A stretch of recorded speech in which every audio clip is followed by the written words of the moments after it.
Hello and welcome everyone to the annual WriteHive 2024 conference. This year is loaded with tons of amazing sessions for writers, writing professionals, and members of the general public, as well as the publishing industry.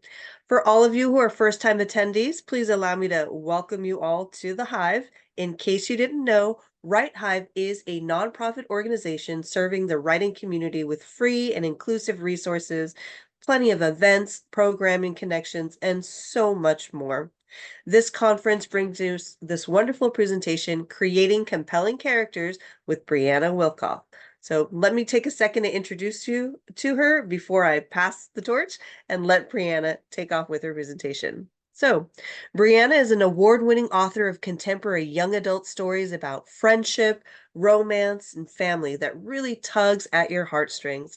She believes wholeheartedly in the power of kindness, the importance of theater, and the awesomeness of 80s rock, themes that are all highlighted in her debut YA novel, I'll Be There For You, which was definitely inspired by her family's commitment to kindness, including performing 100 kind acts in a single day. In her day job, Brieanna works as an editor for a pharmaceutical advertising agency specializing in oncology. Her second YA novel, Beyond the Bucket List, about a 17-year-old girl with cancer, explores how we can make the most of whatever time we have, especially when that time is running out. Brieanna lives in Westerville, Ohio with her husband, daughter, and her dog, and you can visit her online at briannawilkoff.com. So welcome, Brieanna. I think I've said enough. I've kind of prompted you in here, so I'm going to turn the mic over to you and let you get started. Feel free to share your screen, and we're so excited to learn how to create compelling characters. Excellent. Thank you so much. Hello, everyone. Let me share my screen. There we go. Excellent. Thank you. Okay, so let's talk about how to write believable characters. I know for me, both with writing and reading, one of my favorite things about books are really great characters. And when I think about books that have stayed with me for years, usually it's because it had a character that just felt like a real person. It felt like they were jumping off the page, and I remember them and I feel for them, and they, get stuck in my head and my heart. So we'll talk about some ways that you can create characters like that too. So I like to think that people and characters want not just something, but lots of things. I feel like everyone listening to this can probably, if I asked you right now, could probably easily name a handful of things that jump immediately to mind in terms of things you want from this presentation, from the conference, things you want just for your life in general. So I think thinking about what characters want is a good way to get to know them and to learn kind of the three-dimensional aspect of who they are. For an example, I will give you a short list of things that I want.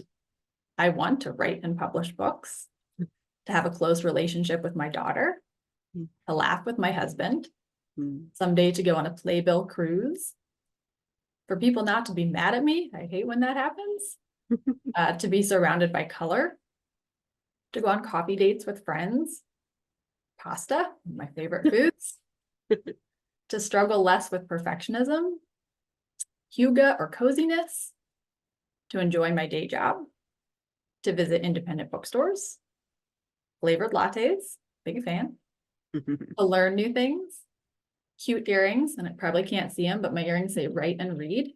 Oh, to read, to connect with people through my writing, to be organized, for my dog to sleep in, he gets up too early, and more kindness in the world.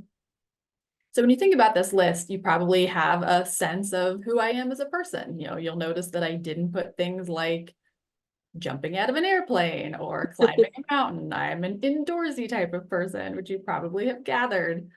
You probably wouldn't use adventurous if you were going to pick a word to describe me. So I think even this short list of things that I want probably gives you a decent sense of who I am as a person. So we'll talk about ways you can come up with these lists for characters and think about the various aspects of what they might want in their life.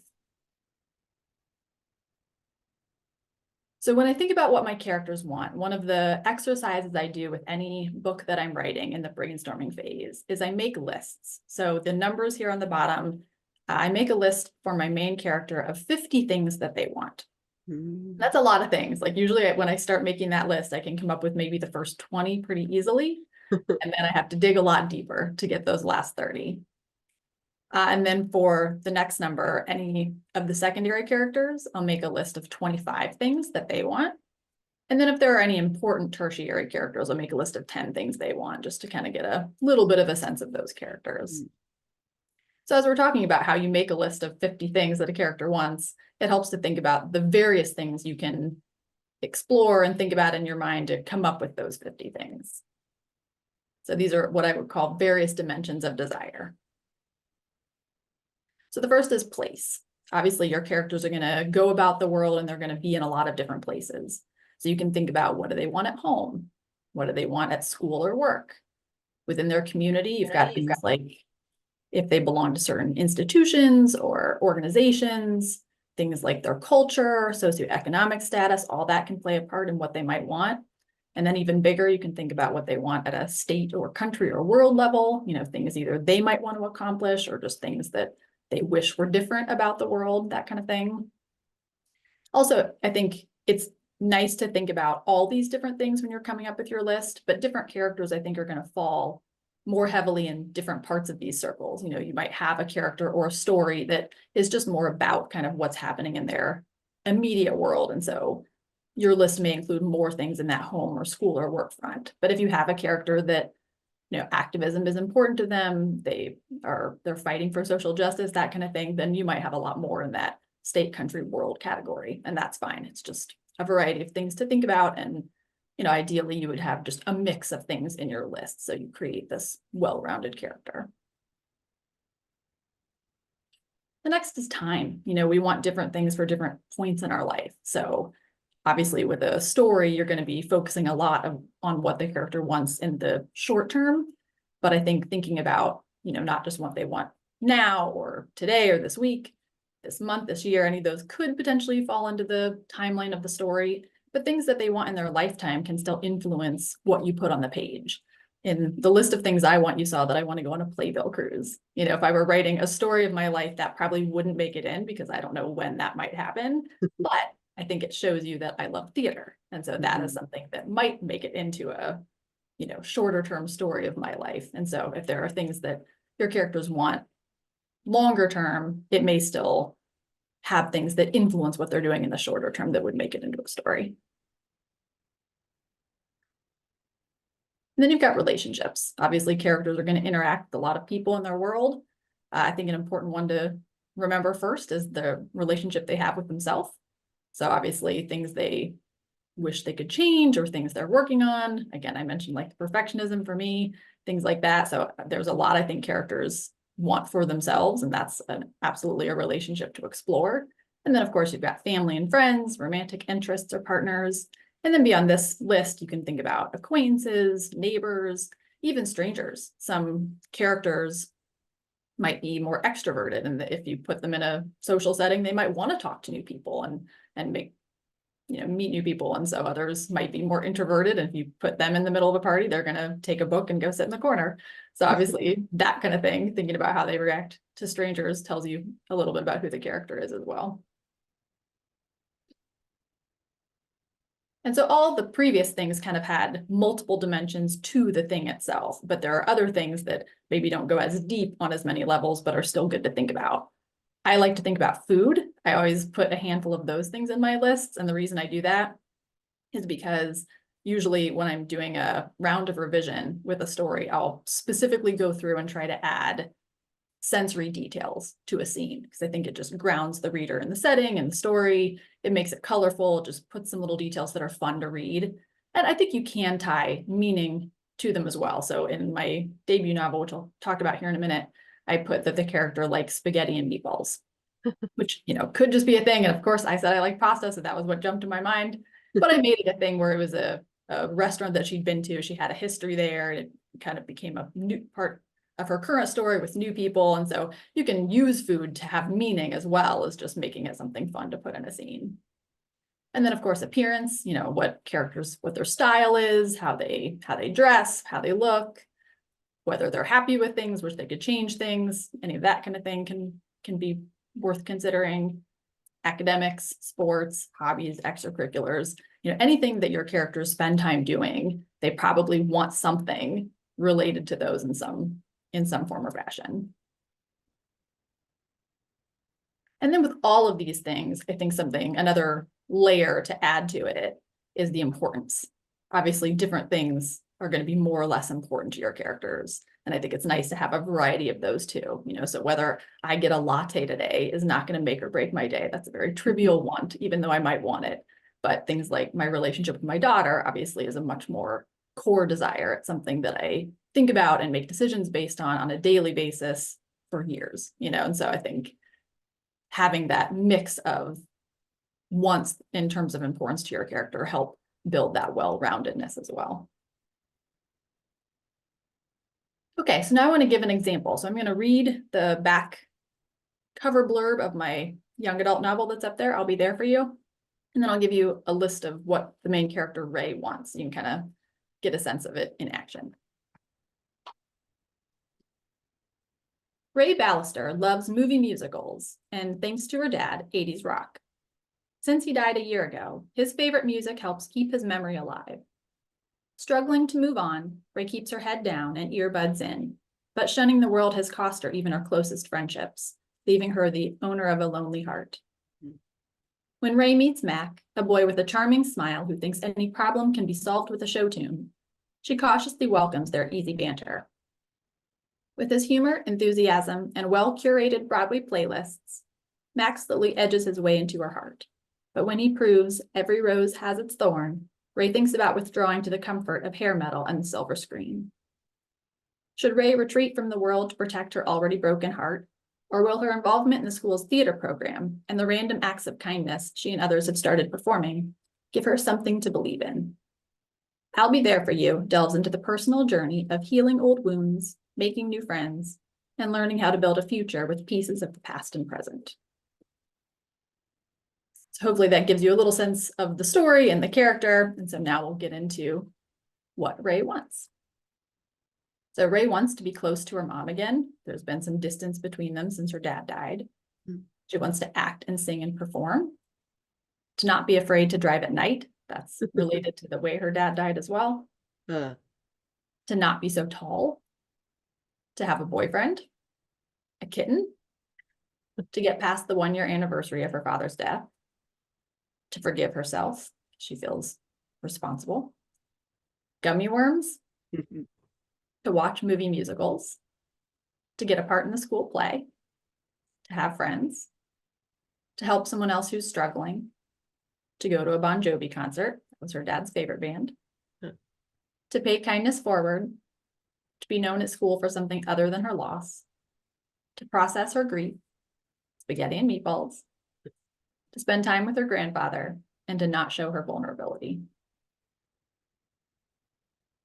So here I have color-coded what these wants, how they correspond to the slides we talked about previously. So you can see there's a mix of things that are based on relationships, things that are based on her hobbies, things from different time periods in terms of what she wants, relationship with herself, some food things, and so not that you have to color code when you're doing a list, but just to kind of show you that my goal was to think of a variety of these dimensions. So you get a little bit of a lot of things. And again, hopefully then she feels like a well-rounded character.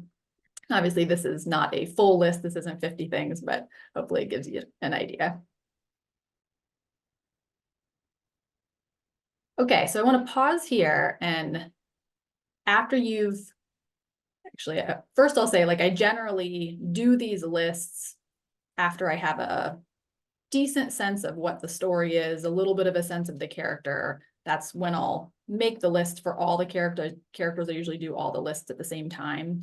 And often as I'm doing, especially the main characters list, that will start driving some other decisions for later in the story. So for me personally, I think it's helpful to have a little bit of an idea, but not have all the ideas yet, because it's a good brainstorming tool as well. But I think you can use it however you find it helpful. So I've never tried this, but I think you could make a list as one of the first things you do when you're brainstorming. If you just have a little snippet of an idea for a character, you could always write a list and kind of see what comes out of it, see if it gives you an idea for a story. So however you think it would be useful, I think you could use it whenever. But once you do have that sense of the characters and know kind of who they are and what they want, you can use what they want to drive the story. So even if you have a sense of what the story is going to be about, we'll talk now about kind of going a little bit deeper with that. So this is a book I did not write, but I have read, and I think it is very, very useful. It's called GMC, Goal, Motivation, and Conflict by Deborah Dixon. So I'll talk a little bit about what she talks about in that book, but if you're curious to learn more, I highly recommend you check it out because she goes into much more detail than I will. So the kind of bottom line of this GMC idea is that a character wants X, which is their goal, because Y, which is their motivation, but doesn't or can't have it because of Z, which is the conflict. So kind of any story, you can plot it out that way. Obviously, in this context, you've got the wants already. We've talked about that. Typically, the motivation flows pretty naturally, I would say, from the goal. So that part's, I think, pretty easy. But then conflict definitely adds another dimension to it. One of my favorite things that she talks about in the book is wants versus needs, or the idea of external or internal GMCs. So you can think about an external GMC as what someone else could observe. So typically this is like the plot of a story. So you can see what the character is striving for. As a reader, you know whether they've achieved it or not. So that, again, it's visible to the outside world. The internal is more about the growth they go through in the course of the journey. So this is something, it may have outward signs that someone could recognize, but it's more of an internal process of the character growing and changing and having a satisfying arc over the course of the story. I think it's important to note that sometimes wants and needs are in conflict or change over time. I'll go through Ray's GMCs here in a minute, and hers are an example of ones that are in conflict because sometimes characters don't know what they need. So they might think they want something, and if that's not actually what they need to grow as a person, then what they want and what they need might be in conflict. And sometimes they change over time because external goals may or may not be met. And I don't think it has to be met for a story to feel satisfying to a reader. I think it's more important that an internal goal is met, because I think that's how you see a character grow. So it could be with an external goal. Maybe they just don't achieve it and then they come up with a different goal, or it could be that as they're changing, they decide they no longer want what they thought they wanted, and then they voluntarily choose a new goal. And so in terms of when I do these kind of, not lists, but exercises, first of all, I generally only will do this for the main character, and then if there are any typically secondary characters that change significantly over the course of a story, I'll do one for them too. So in the case of I'll Be There For You, I did one for Ray, for Mac, and I did do one for her mom, although I don't think she changed all that much. I probably didn't need to do that, but I don't do this for as many characters as I will do the list of ones for.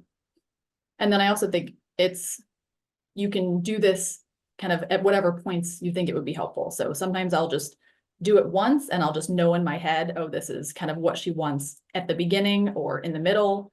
But especially if it is a character that has a goal that changes and you think it would be helpful to do it, this is the GMC for the first half and this is the GMC for the second based on their changed goal, you can absolutely do that too, however you find it to be helpful.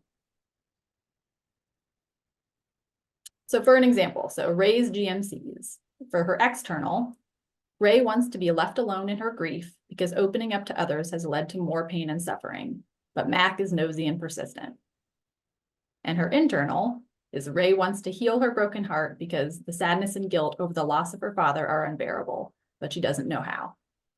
So you can see here that she thinks she wants to be left alone because when she tried to share her grief with friends, it didn't go well. And so she feels like she's better off alone. But as you might imagine, generally, I don't think secluding yourself and isolating yourself is the way to heal. And so that is not what she actually needs. And that's why, Mac is a good counterpoint for her. And then I thought this was just a fun thing to think about in terms of how the type of conflict that you choose can make for a different type of story. So if we just use an example, a generic example, and say, a man wants to avenge his father's murder because he loved him, but you have your goal and your motivation. If we say that the conflict is he doesn't know who killed him, now you're probably writing a mystery. And so the conflict that you've chosen there is going to drive the type of story.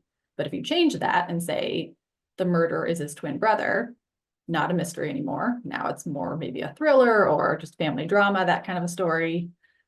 A third option is he has never killed someone before. So now it's much more about the character and what kind of man he wants to be and who, and figuring out himself kind of a thing. So I just think that's interesting because that could be another way to help you brainstorm. Like I personally find that characters come more easily to me than plot and conflict do. I have to make sure I have enough conflict in a story typically. And so if you are like that, then if you already have a character and know what they want and that kind of thing, you could always use this exercise to play around with what types of conflict you could have to see if one feels right or gives you an idea for the kind of story you want to tell. Mm-hmm. The last thing I wanted to talk about in terms of creating this three-dimensional person in your mind is visualizing your characters. Obviously, we've talked a lot about kind of getting to know them on the inside. I think the wants and the goals, conflict and all that is more kind of internally driven, but I think it's helpful to have an outward image of your characters as well. So I like to use stock photography. I use Shutterstock, but I've had some other people recommend Unsplash and Creative Market. I think they all work similarly. You can search for kind of whatever you know about your character that's the primary things you're looking for. You can type that in and search for images, and usually there's a way to save or favorite ones you like. And so these were the images that I came up with for Ray and Mac. I like these services because generally you don't have to purchase anything. Like these are the only two things I've purchased on Shutterstock just because I wanted to put them in this presentation. But generally, if you're just using it for your own purposes, you can save images. I create a collection for each book I write. So I kind of have my cast of characters. And I will usually find images for all the characters that I've made a list of wants for. So to me, if they're important enough for me to make a list of wants, then I'll use that same group of characters to come up with images for. And I think you can use these again, however you find it helpful. So sometimes I'll have multiple images for one character. I have another book where the character dyes her hair bright colors. So I have one image where kind of for like the face and that kind of thing, that was what I had in mind. But I have a different picture, a different model with the hair. And if you have a character who does an activity, if they're a musician or an artist or something like that, you might find inspiration from a picture of someone doing that activity. So I would say keep as many pictures as you find inspirational. And as long as, typically no one's going to see this except you. So as long as you know why you saved each picture, then you can just use them to kind of cobble together that image of the character in your mind. And I think it's helpful to do this for a couple of reasons. One, obviously, it gives you another dimension to this character that you're building up as a real person in your head. And then the other thing is practical. I think sometimes if you are writing descriptions of characters in your story, it's nice to remember, oh, I said she had red hair or things like that. And just a little visual reference for you to remember what kind of things you've said before. So that is it for presentation. I'm happy to answer any questions, and you can find me online on my website, Substack, Instagram, Facebook, X, all the places. And I'm happy to talk more about it. Awesome.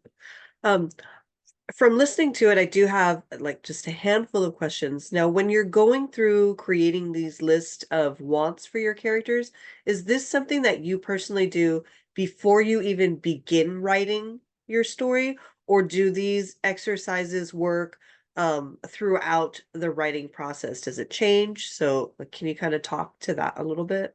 Sure. Yeah. So I generally do it before I start writing anything, just because that helps me get to know the character and it helps me also build the story. But sometimes I've gone back later and looked at the list and realized, oh, these things really don't fit anymore. So I think you could absolutely come back to it and revise the list, or even just go through the exercise again, whether it's while you're drafting or if you've finished it and you're doing a round of revision to try to kind of tighten to make sure you know who this character is and what they want. So I definitely think you can do it at whatever you think it would be useful. Awesome. And then with those, because like I'm just thinking, for instance, in my novel, it's an ensemble. So I definitely characters tend to come first for me as well before the plot line. And so I don't know if many writers how you tend to organize. But like if you're a pantser, I don't think a pantser would be able to sit there and write a list of all of these things before they jump in because a lot of us will say we don't really know who the characters are. Right. And then like in terms of visualizing your characters, I thought that's a really awesome recommendation and a hint uh and an exercise to go through because I know definitely in my ensemble I didn't know what half the characters looked like when I first started writing it and I kind of just went through it. I'm bumbling through it and it's like I don't know what all their inner hobbies are, and then the story developed more and the characters kind of developed with the story, so there's those were things that I tightened along the way. But if I had like five main characters, it feels like so much work that I would have to do before Yeah. um even diving into writing the nuts and bolts of the story itself. So like how do you decide how many characters am I really going to do this? Like it do if you're in a school setting, are you going to create these lists for everybody like in the classroom, or do you already kind of visualize who the core people are uh in terms of their relationship to the main character as you go along? Does that make sense? Yeah, so I'll kind of answer it two ways. So one, just as from the character, multi-point of view aspect, because I have another novel that has, let's say, four main characters, and it is more work. Yeah. And so especially because each of those needs their GMC, and obviously you've got it's a similar, it sounds like, setting because it's a Uh-huh. classroom. And so you've got kind of your Right. main characters, but then everyone in the class is a character as well. And so obviously I kind of broke it into like, this is this character's world. So you've got them and then their secondary characters. And then another one has different secondary characters. So I did do more lists and more GMCs for that book. But then as far as if you're figuring that out as you go, then I think I am a plotter if it's not Yeah. obvious. Same here. But for the pantsers out there, I think it may just be that this is more useful later. It could be that like I use this sometimes as a way to explore the character in the story, but if Uh-huh. you do that through writing, then I think this may be a more useful exercise before you start a first round of revision, say. And so once you do kind of already have that sense, once you have a first draft, then it may be just a better fit to do it at that point. And then, like you said, kind of tighten things up. And then when you go back to revise, then maybe you have a better sense of yeah, that arc for the character and who they are. Yeah. And then like when you did your color coordination, like that's just like that was a lot. So how do you organize all of these lists? Like, do you use the program? Are you drafting in Scrivener that allows you to have these notebooks? Or are you like, do you have like a big board with like colored post-its? And how do you organize your thoughts as you go through your projects? Yeah, so when I'm brainstorming, I just like a pencil and a notebook. So that at that phase for me, I just write things down. And so I'll do the lists in a notebook. I usually do the GMCs around the same time. I usually do the ones first and maybe kind of fill out some of the story elements that we're missing. And then once I have a pretty good sense of that arc, then I'll try to nail down the GMCs. But I typically do all that in a notebook, and then sometimes I have more brainstorming work to do before I get started. And if that's the case, or maybe once I do get started, I might go back and read over all the notes. At some point, I basically switch from notebook to Word doc myself. And so in Okay. that process, sometimes I'll end up putting the GMCs in particular on Post-it notes, and I have a bulletin board in my office. So sometimes I'll stick those up there. The ones usually just stay in my notebook.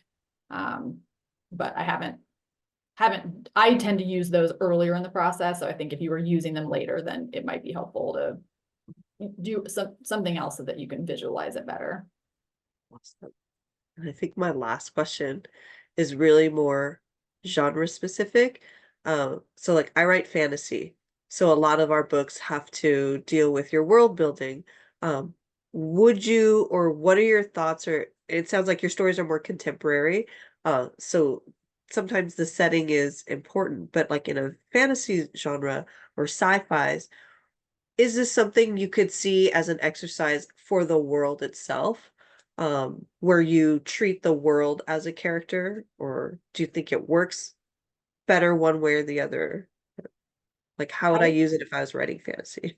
Yeah, I would say try it. I mean, I have not written fantasy, so I haven't done that, but I feel like I hear people talk about that a lot of the world or the setting as a character. So I see no reason why you couldn't try it that way. And I don't know if it would be helpful to think of it in terms of, you know, adding people to it. So maybe if you're kind of building a society, it might be helpful to think what an average person wants. But then I think you could also, I don't know, my first thought is I would kind of think about it from multiple places. So think about what like citizens want, what the government wants, kind of whatever your players are in that world, just generally, not like one specific character, but just as a whole. Awesome. Well, thank you so much, Brianna. Before we sign off for this, what's your one piece of advice that you want to share for those who are watching and maybe are in different phases of writing? Like, what's your one thing you wish you knew before, you started jumping into your first project? Goodness. I mean, I think it's not profound, but just keep doing it. I think it's easy to feel like, you don't know enough or don't have enough experience or, the whole imposter syndrome kind of thing. But if you just keep plugging along, you're going to keep learning. Uh, Not specific to that, but on a side note, I would say if you can find other writers, obviously things like WriteHive, if you've got a community, I think that makes a huge difference because hearing from other people that they're struggling with the same things, getting ideas from other people about what works for them, all that is very invaluable. So I think the more you just keep putting yourself out there, keep doing the work, keep learning from other people, and especially as long as you love it, I think like focusing on the fact that you're doing it because you love it and not necessarily, obviously we all have goals, but if you keep the focus on the fact that it brings you joy, hopefully, then I think that'll keep you going. That is really great advice. Well, thanks so much, Brianna. Thank you guys for tuning in. I hope you guys enjoy the rest of the conference. So we will see you on the boards. Bye. Thank you.